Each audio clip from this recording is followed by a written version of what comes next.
Sponsored by Surfshark VPN. Click on the link in the description and enter promo code UNDECIDED for 85% off and 3 extra months for free. If you're watching this video, that means you obviously have an internet connection.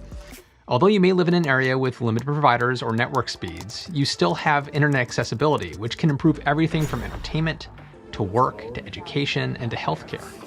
But 41.3% of the world doesn't have access to internet at all. And that's where SpaceX comes in with Starlink, which is getting very close to launching their own service. What is it? What are the latest developments? And why should you even care? I'm Matt Farrell. Welcome to Undecided.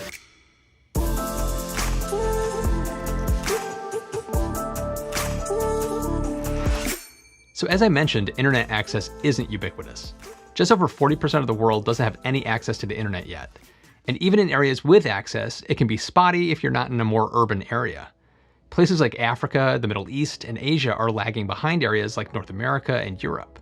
Laying long cable runs into remote regions can be costly given the number of potential customers. Even building out wireless signals in those areas is costly, which is why there are still so many low bandwidth areas in places across the United States. While 96% of urban areas have access to broadband, only 61% of rural areas do. Satellite internet service solves part of that problem because you can cover a large area with a single satellite, but there are some big downsides. Current satellite-based internet services are using geostationary satellites that are orbiting at over 35,000 kilometers, or about 22,000 miles, above the surface of the Earth. It's that distance that creates the first major problem: latency. A radio signal takes about 120 milliseconds to reach a geostationary satellite, with another 120 milliseconds to relay that signal back down to the ground. So in theory, you'd be looking at least 240 milliseconds. But in practice, you often see a round-trip latency between 400 and 600 milliseconds, 12 times slower than what you see on the ground. And then you have the challenge of how much bandwidth a single satellite can handle at once, which can affect the download and the upload speeds for everyone sharing that satellite. That means your maximum upload and download speeds will be likely on the lower side, and you'll have some data caps to contend with each month. Viasat and HughesNet are two of the options that you have available today, and they cost between $30 and $150 a month for speeds between 12 and 100 megabits per second. And Viasat's current throughput in their satellites is about 260 gigabits per second, which is shared by everybody using it. What this means is that there's a huge opening for competition, and that's where SpaceX comes in with Starlink. Since we already have satellite internet, what makes Starlink different? It's a low Earth orbit constellation of satellites that operate around 1/3 to 1/100th the height of geostationary satellites. As of April 22nd, 2020, there are 422 satellites in the Starlink constellation so far, with most of them deployed at around 550 kilometers or 340 miles. They're trying to launch 60 satellites per Falcon 9 flight for a total of around 4,400 satellites in Phase 1. And they'll add another 7,500 in Phase 2. So around the year 2027, they'll have nearly 12,000 satellites deployed in 3 orbital shells.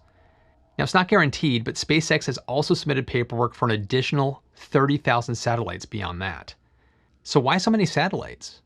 Well, low Earth orbit satellites being much closer to the Earth means they can't be stationary. They have to move faster to maintain their orbit, and they will also have a smaller cone of coverage. But a big benefit of being so much closer is a much lower latency for communication. It'll have latencies around 25 to 35 milliseconds, which makes it comparable to cable and fiber optic networks. However, when using lasers to communicate between satellites, which Starlink will eventually do, it gets a little physics boost. Light travels through a vacuum about 47% faster than through glass, like a fiber optic cable.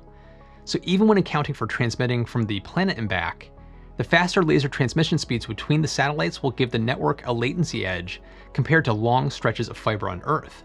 And each satellite will be able to handle 1 terabit per second, which is almost 4 times the capacity of Viasat. That's roughly 40,000 people streaming 4K video at once. While all of that sounds incredible, this isn't a service that's meant to knock out terrestrial internet services.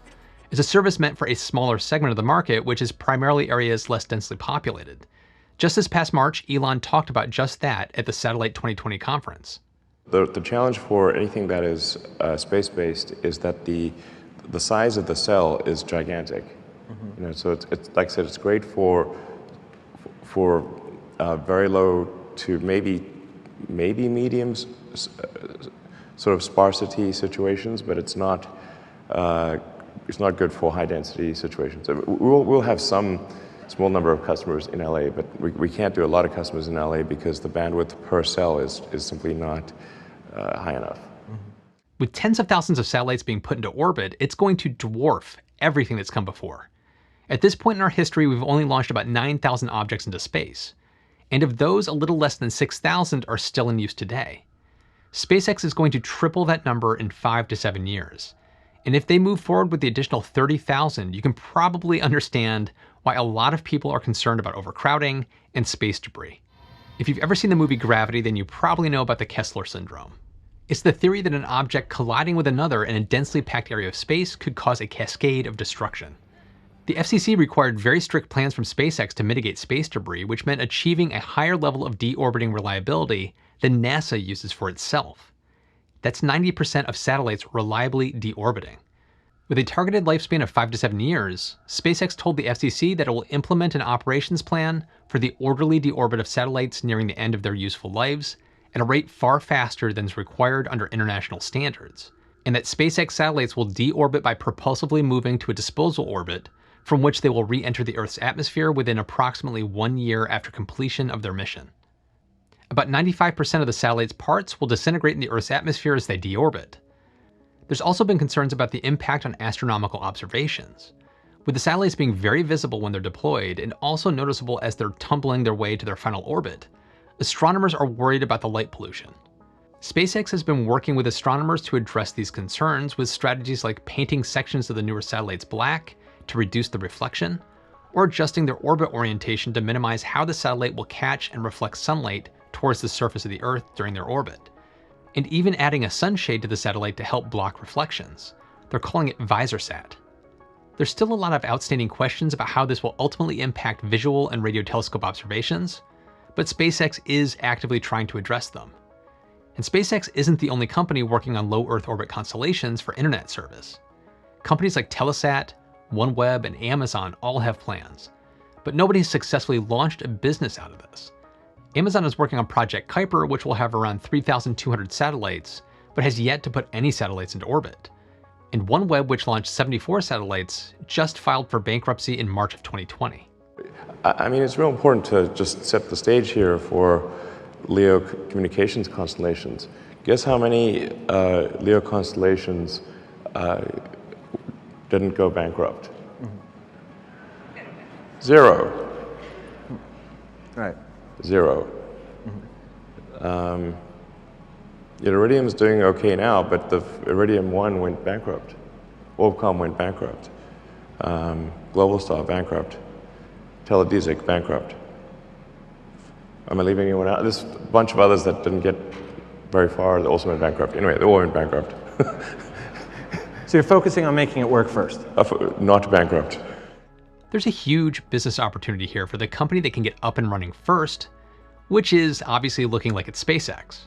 In 2018, they estimated the total cost would be about $10 billion, which is a lofty price tag for a company that's only expected to make $3 to $5 billion a year from launches by 2025.